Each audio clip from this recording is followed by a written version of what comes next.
Matthew chapter 24 is about the second coming of Jesus. Let us know something about second coming today.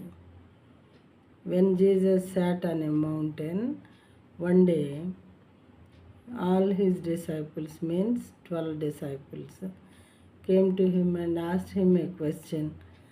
Let us see what is that question.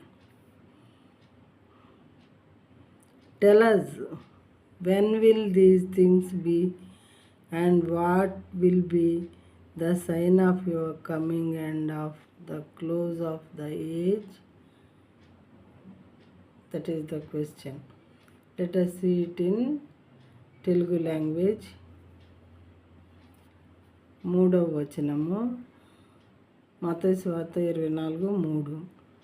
ఆయన ఒలీవల కొండ మీద కూర్చుండి ఉన్నప్పుడు శిష్యులు ఆయన యొద్దకు ఏకాంతముగా వచ్చి, ఇవి ఇప్పుడు జరుగును, నీ రాకడకును ఈ యుగ సమాప్తికి సూచనలేవి మాతో చెప్పుము అని చెప్పి జీసస్ని అడిగారు అనమాట. ఆయన శిష్యులు అడిగినప్పుడు దేవుడు ఇలా చెప్తారు. కొన్ని విషయాలు ఇంపార్టెంట్ మనం చూద్దాం ఈరోజు.